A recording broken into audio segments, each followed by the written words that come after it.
Hello, everyone. Welcome to our session titled Building a Collaborative Approach to Zoonosis Education for Youth in Animal Agriculture. My name is Chris Anderson, and I'm here with the University of Maryland Extension 4-H Zoonosis team, and we are very happy to have you be a part of our session here today.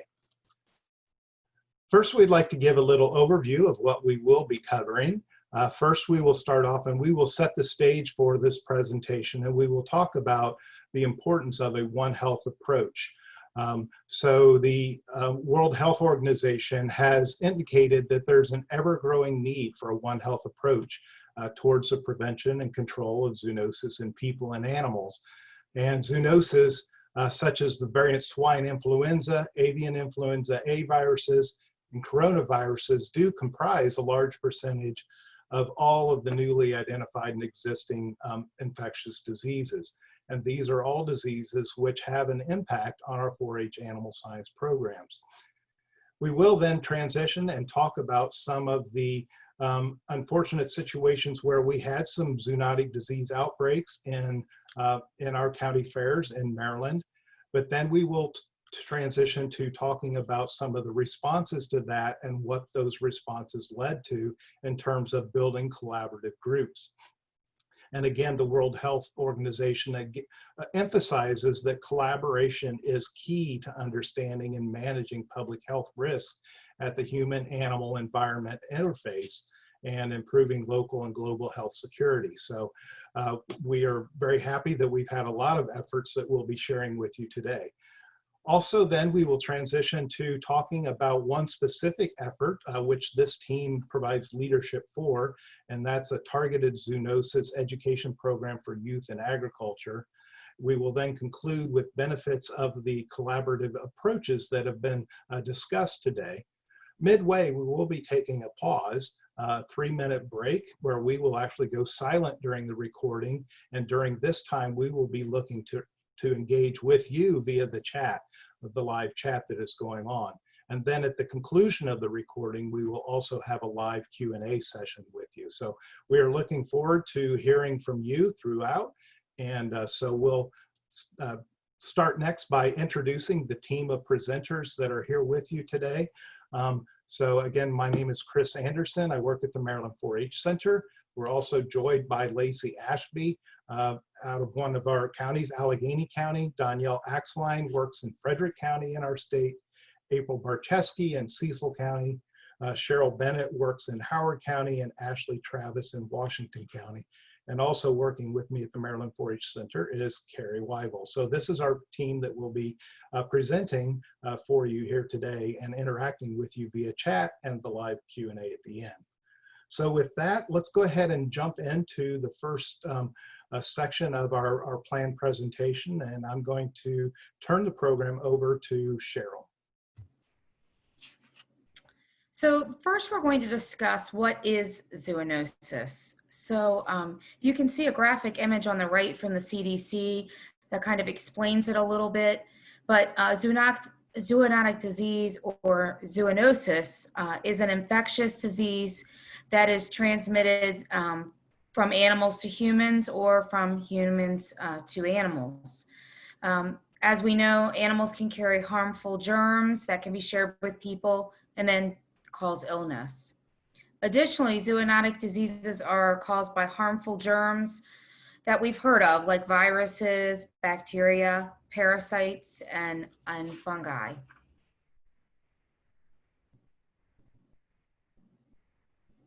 We can move to the next slide.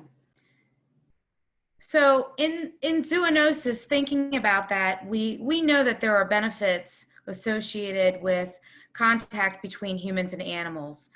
It provides us many opportunities, such as the ability to have production agriculture, opportunities for education, which we all are here to do. It also that human-animal contact can provide companionship and therapy, and also recreation and entertainment. But there are some situations that can kind of get us into trouble. Those would be situations such when a producer, an exhibitor, or members of the public are unaware that pathogens can be transmitted between animals and people, not knowing that that can occur. Also, not practicing personal protective behaviors, such as hand washing or things of that nature. And then not being observant, not knowing the signs or observing the signs of sick animals that we might be in contact with. So why is all of this important? Many people, whether they're involved in agriculture or not, just have an inadequate understanding of how zoonotic diseases are transmitted between the animals and people and vice versa. Many people are unaware that animals that look healthy can transmit pathogens. So, you might be thinking an animal looks healthy, but it may still be able to transmit something to a human. And event organizers should also encourage those attending fairs or shows to be able to practice personal protective behaviors, such as appropriate hand washing and not eating in the barns. So we're going to move on, and I'm going to turn things over to Danielle so that she can explain some practical experience in relation to that. Hello, everyone. In Maryland in 2017, we were unfortunate to have an outbreak of the swine influenza H3N2, and it impacted several counties across our state. And so we're going to talk about how it affected 3 main counties and just how it progressed throughout the time. So if we look back from 2010 to 2015, we can see that there's approximately 100 human infectious disease outbreaks involving animals that were reported across our nation. And when we look at these outbreaks, there's substantial efforts that are put forth not only in the medical field, public health, legal, but also economic impacts that they have to our communities. And when we looked at the outbreak we had in Maryland for the influenza with our swine flu, we had 4 fairs that were impacted. And Maryland's unique that some of our county events happen prior to our state fair. And then we also have some county level shows that happen after our state fair. So in our experience in 2017, over the course of a 2 to 3 week period following our state fair, we had different locations that were not even strategically next to one another that had outbreaks. Our first county fair had 1 fair visitor that was diagnosed with H3N2. And within a week at Fair B, 5 exhibitors, along with 7 clinical pigs and 15 children were diagnosed. So we can see that that progressed to a larger group, but it was also a larger fair.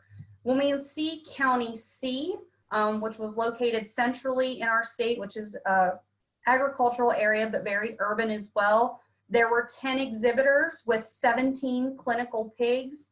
2 pigs died and 1 was euthanized, and there were 24 children diagnosed with H3N2 as a result of exposure. And then following that fair, we saw many of our other fairs cancel their shows, not only to protect the public, but to also protect the exhibitors and the swine that would have been exhibited.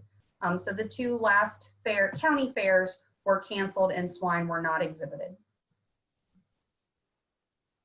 Some of the lessons we learned with these outbreaks, and probably the most important, as you would be willing to realize in our session today, is communication is the most critical. And it's not just communication with our own staff and faculty, but it's communication with our community partners, communication with the youth we work with our office staff, local news. Because not only do we want to make sure we're communicating with everyone, we want to make sure that the correct message is being communicated. We learned that having pre-event meetings is necessary, not only to prepare your staff, but also to prepare your families and volunteers that should a compromising situation occur, to know how it's going to move forward in the most strategic way. You want to be able to shorten the duration of time that the animals are commingled on the fairgrounds, and trying to work with your local fair staff to be flexible and changing up the show events. We realize a lot of our fair schedules are traditionally set, and year after year they're the same schedule, but being able to be flexible can help, especially if you're having unseasonably hot weather. Fairs should establish a veterinarian relationship, not only with the local state department, but maybe some local vets to assist. You want to be aware of the animal stock density. So how many animals are you putting in a barn? What is the maximum load for a pen size to minimize the stress of those animals, especially if they could also have stress from traveling in and weather and just the show experience. You want to make sure that the barns are clean, not only just in the pens for the animals, but as the public is passing through those large transportation areas that where the public and animals can commingle, that they're being cleaned periodically throughout the day. We wanted to make sure, and we learned that having appropriate signage posted was important, and establishing a traffic flow pattern for the public. Some of our fairs decided to close down sections of the barn so the public could not pass through while the animals were moving for potential weigh-ins or moving to the show ring and such. So figuring out the best flow for the animals as well as the public and your exhibitors.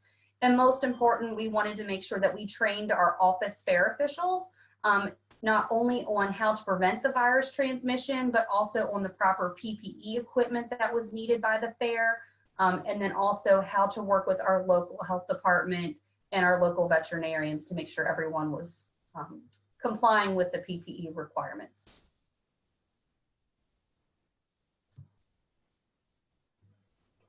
So some of the realities that we have with animal and human health is that obviously we can't eliminate every risk that's out there. Animals are going to come in contact with people, people are going to come in contact with our animals, and to this day we still don't know how these outbreaks started. Did they start with an animal or did they start with a human in Maryland? And we'll never know that. But knowing that we can't eliminate the risks makes the communication piece even more important for us to have these preventative messages to keep the people, our exhibitors, our public, and our animals all safe and healthy together. One of the things that we can do that is a strong reality is the education part, which is why we're all here today. We want to make sure that we're educating our youth on prevention and the control of zoonotic diseases. And in doing so, we can understand the risk of the illness and what the potential injury could be to our animals, whether they have to be, can they be processed still if they're a meat animal? Are there withdrawal times if they have to be treated for medication? And also understanding the strategies for preventing the illness associated with the animal contact between humans as well as the animals back and forth. Next, April's gonna move on with our presentation and talk about some of our collaborative groups that really helped us move our program forward. These are some of the collaborative groups that have formed over the past several years after the outbreaks. Maryland One Health. Healthy Animals, Healthy Youth. The Maryland 4-H Healthy Animals, Healthy Youth team consists of the 7 extension members which are presenting today, along with Maryland Department of Health and Maryland Department of Agriculture officials. Nearly 100 trained Healthy Animals, Healthy Youth facilitators across Maryland and West Virginia, which include 4-H volunteers and fair chair people, training to all 24 local health jurisdictions in Maryland. Maryland Animal Health Partners, which is hosted by the Maryland Department of Agriculture, the Maryland Association of Agriculture Fairs and Shows, where we have presented at the annual Fall Convention, annual Spring Meeting, and 2020 Zoom Meeting Series. University of Maryland Extension 4-H. The 4-H Animal Science Program Committee, which is a larger group of 4-H and extension professionals that are interested in the animal science field. And we have presented at the annual 4-H Animal Science In-Service for faculty and staff, and the annual 4-H Animal Science Updates for 4-H volunteers. Now it's time for a 3-minute brainstorming session. The Maryland example included collaboration among the Maryland Department of Health, local health departments, Maryland Department of Agriculture, University of Maryland Extension 4-H, West Virginia Extension 4-H, fair officials, and influenza experts at the CDC. So the question that we pose to you is, who are the other potential partners in addressing this important issue within your state? You'll have 3 minutes to think about this, so please use the chat to share your thoughts.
time is up. Thanks for sharing your comments in the chat. Now I'm going to turn it over to Lacie.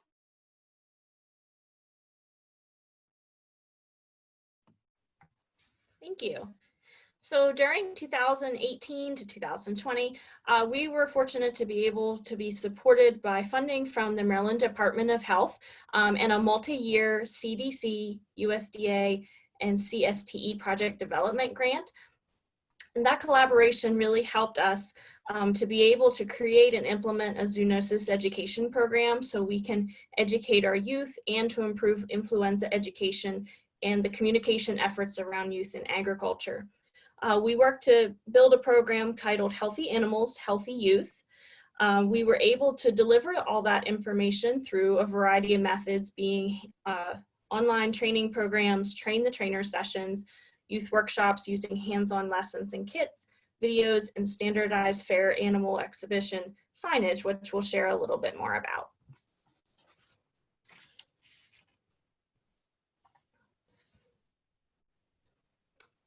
So as you can see by our logo, our project name, Healthy Animals, Healthy Youth. We felt the project name was pretty straightforward, and we were accomplishing our projected outcomes of having healthy animals through our zoonosis education, as well as healthy youth, with the top and the bottom and the name tying it together for how we're all connected and all our partners work together for one health.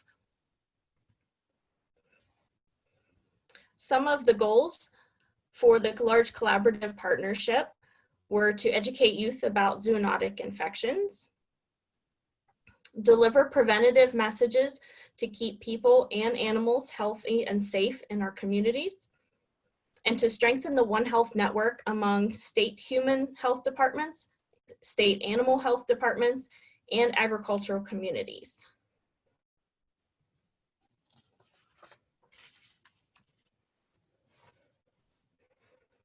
A few other goals we had for this project were to identify opportunities to meet with our youth about zoonotic infections and protective strategies that we can all use, whether that is meeting with our youth at club meetings, livestock field days, fair orientations, any kind of community events. And finally, to teach by example through our behaviors as we host events where people and animals come together.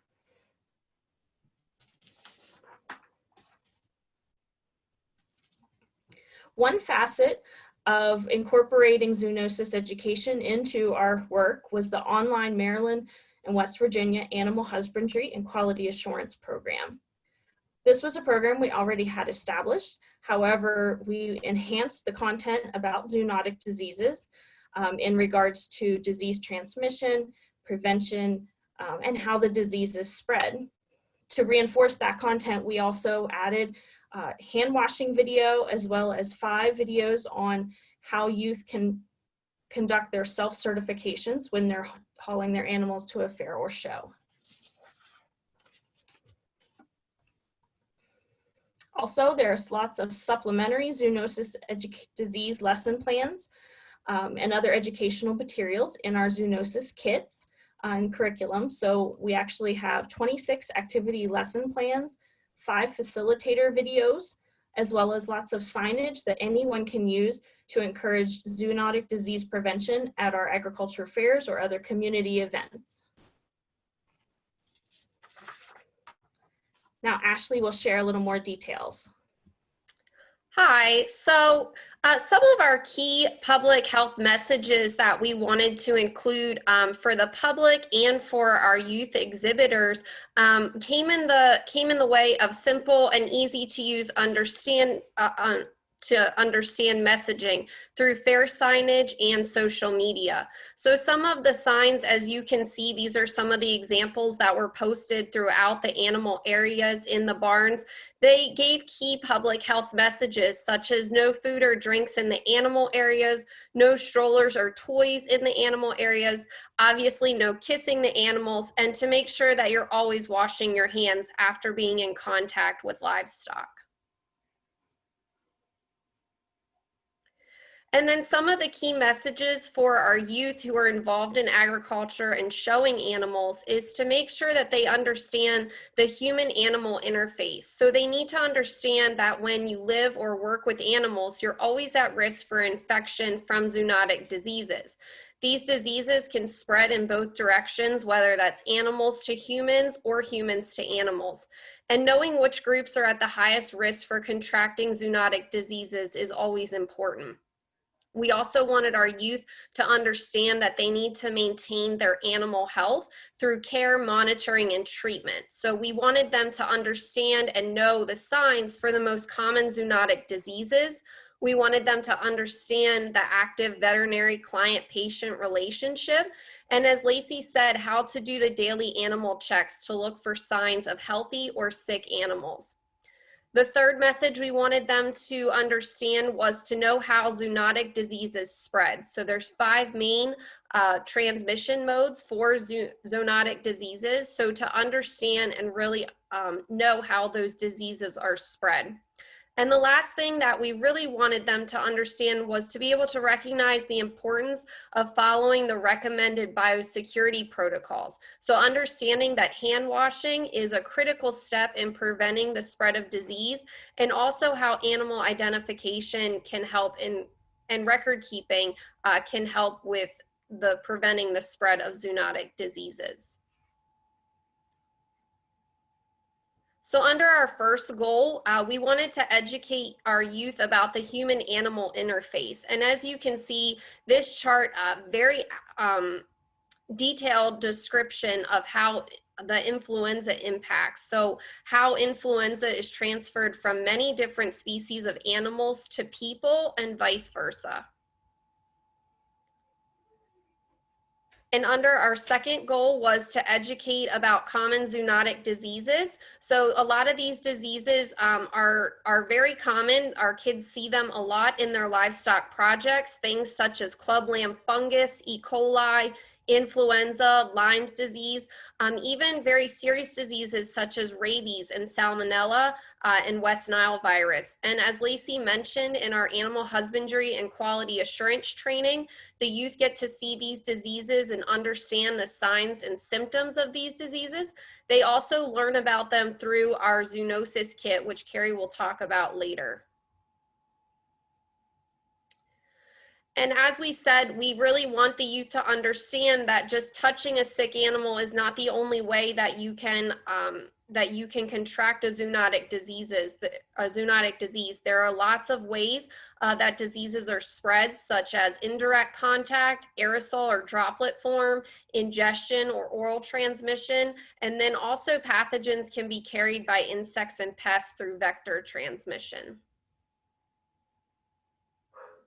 And finally, the most important thing that we wanted our kids to understand is the importance of biosecurity. So as we know, biosecurity is that management designed to prevent the introduction and transmission of diseases or disease-causing agents into a herd. So we really want the youth to understand that maintaining a biosecurity program is the most effective means to control the disease, and it's also the least costly, and that all biosecurity measures should be focused on the prevention of unwanted diseases entering their herds.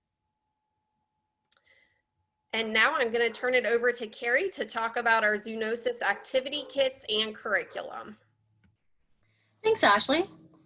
So as we had mentioned prior, one of the major outcomes of this project is our activity kit. Now, we currently have kits in every county extension office in both Maryland and West Virginia, and we're in the process of building additional kits to be placed in each county health department as well. So each kit contains more than 25 lessons about zoonosis, and it also includes most of the materials necessary to complete each activity. So all of these lessons are just a little bit different. Some of them include PowerPoints, some have worksheets, most incorporate some form of hands-on activity for the youth to do, and then some also incorporate videos that we have developed as a group. Just to give you an example, we had talked about animal health checks. We have developed videos for each animal health check that the youth can follow along with in order for them to actively check their own animals anytime they need to take them off their farm. Now, all of our lessons are divided into subcategories. And just to name a few, we cover what zoonosis is, how to identify zoonotic diseases, how they're transmitted, biosecurity, hand washing, and then animal health checks.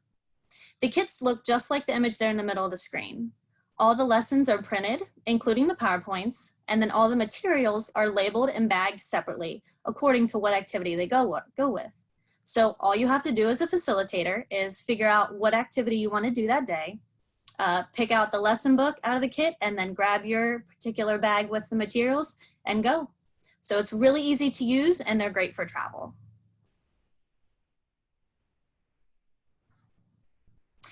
So here are a few of the examples of the lessons that we have in our activity kit. The first one teaches about transmission using GlowGerm. Now I'm sure all of you have probably experienced GlowGerm or at least heard of it and know what it is, but it is a perfect visual to see how pathogens spread. It can be used on pretty much any kind of surface, and inside our kits, we have included both the lotion and powder form, along with a black light in order for you to be able to see it. Now we also have several lessons on hand washing and then the proper steps on how to hand wash. And with these lessons, sometimes we use GlowGerm, hand sanitizer, paint and glitter, just to name a few, just because it's always fun to get a little messy, you know, when you're trying to learn the importance of cleaning. And then that image on the right, it's actually our facilitator's teaching report. So we ask all of our facilitators to fill out this form after they've performed any of the activities out of our kit. It doesn't matter the size of the group they work with or the age of the participants. This just kind of helps us keep a record of who we are reaching out to and what it is that they're learning from this program. Okay, so where are we going to go from here? What are our next steps? Well, first, we're going to continue to develop our videos. In the past few months, we have been working on developing videos that show how to step-by-step execute our lessons. That way, it's really easy for the facilitators to watch our videos, know exactly what they're getting into, so that way they're fully prepared before they step into a classroom to use the activity. We're also working on making additional lessons. We have 3 lessons right now that are being drafted just to match our branding, so that way they'll be added into the rest of the lessons. We have facilitator trainings. We had one in June. This one was virtual, and we're thinking about having another one come probably October or November. It will most likely be virtual as well. This is just a great way for us to either onboard new facilitators or for our existing facilitators to kind of re-up on the information that we've added. And currently we have roughly about 100 facilitators that have already went through our trainings. And then last but not least, we're going to always continue to look for partnerships. The main goal is to reach as many youth and as many people as possible through this program, and that's going to be easier the more partners that we have. So with that, I will go ahead and put it back to Chris, and he will go ahead and wrap up the presentation.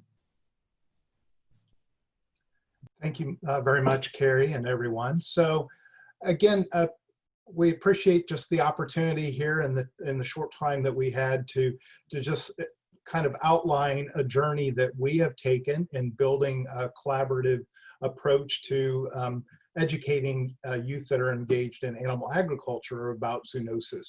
And so unfortunately, in our case, and others may have had similar cases, it was an unfortunate event at where we had a public outbreak or an outbreak at a public venue of a zoonotic disease that kind of spurred our state into more concentrated action. But on the good side of things is that there's been a number of benefits that have come from this particular effort. So as was mentioned early on, the importance of communication is so high.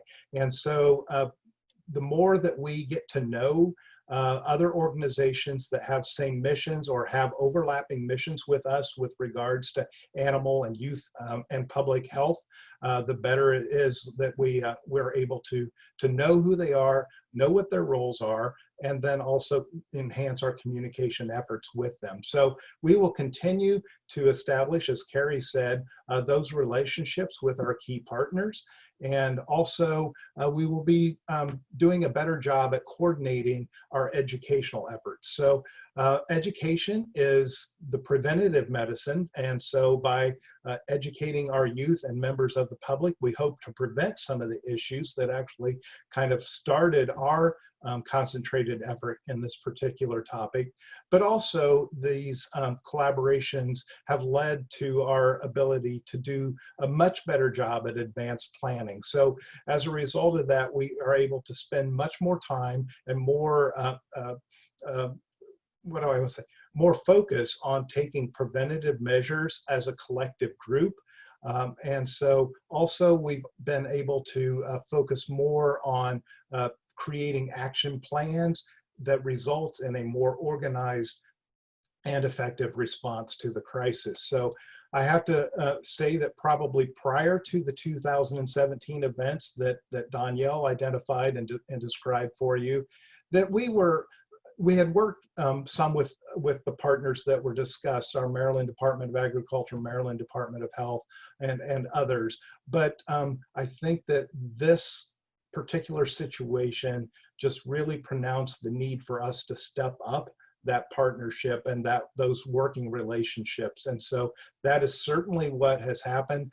Just as April had outlined the variety of ways that each of the partners have their own meetings, their own sessions, but we're very, very intentional about including all of the partners whenever a group comes together around a table.